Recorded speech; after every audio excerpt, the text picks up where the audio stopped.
Hi,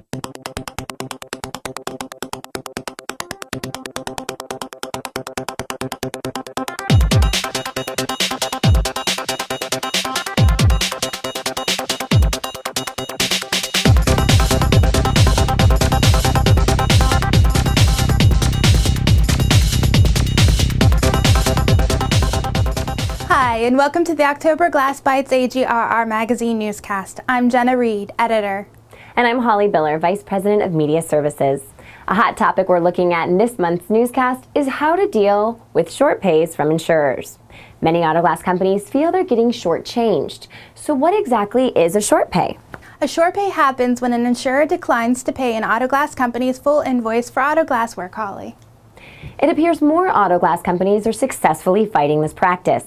Alpine Glass of Minneapolis, Minnesota was recently awarded almost $150,000 against AAA Insurance Company in arbitration and in the courts. Mike Reed, president of Alpine, said the insurance company he billed was unable to prove that his auto glass company had unfair billing practices. Reed said, "It's sad to see glass companies failing as a result of being desperate and accepting reimbursements that are ridiculously below what is fair and reasonable. Glass companies are losing out by not fighting for a fair price." Alpine recently received 8 arbitration awards within the last 2 years, and the total awarded now coming in at close to $3 million.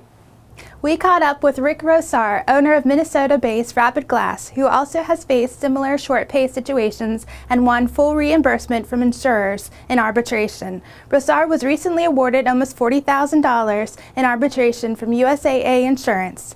You want to hear what Rosar has to say about his success in arbitration. Whenever we bill a certain amount and the insurance company has a different idea of what they want to reimburse, in Minnesota the venue to take care of that is in arbitration. Prior to that, it was in small claims court, and that was very successful as well. But then the insurance industry wanted to try to push it into arbitration, I think as a tactic to get around the legal matters, and actually it ended up working out in the glass shop's favor because now it's actually a low cost to go into arbitration. And if we do have a difference in pricing, that's a nice venue that doesn't cost a lot of money where we can get those pricing differences taken care of. It started out really years ago, but eventually we ended up in Supreme Court in 2009 because there was an issue with the assignment of proceeds that the insurance industry was challenging.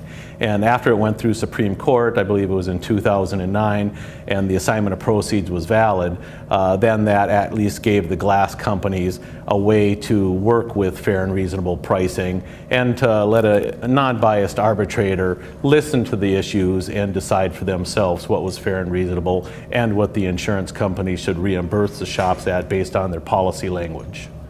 Though auto glass companies can take individual cases of short payments into arbitration, Rosar said he prefers to bundle several jobs with an insurer together at one time. In Minnesota, companies can go back in the books for 6 years for arbitration. Most recently, we arbitrated against USAA. We got an award of approximately $38,000 and change earlier this year. And previous to that, within the last year, we also arbitrated Progressive Insurance, and that award was in the range of $168,000. Some glass shops do it one at a time. We prefer to bundle them together and go in like that. In Minnesota, and I know a lot of other states, you can go back several years. In Minnesota, you can go back 6 years.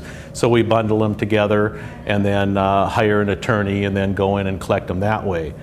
And auto glass shops are not alone and can file themselves, but they must understand the process.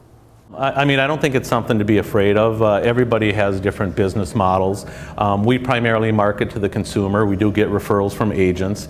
There are glass shops that market primarily to agents that are arbitrating and going through these cases as well. But if somebody was interested in collecting short pays, the number one thing they have to do first is get the assignment of proceeds, or in Florida here, it's called the assignment of benefits. It doesn't matter if you never want to arbitrate or never want to litigate again, but if you ever want to, you have to have that on there. And if it's on there, it doesn't have any negative implications to insurance companies, the customer, anything. It's very benign. It's just if you do want to go after it, you have to have that. Rosar says he is more than happy to answer any follow-up questions you might have. That's all for today's newscast. Thanks for watching.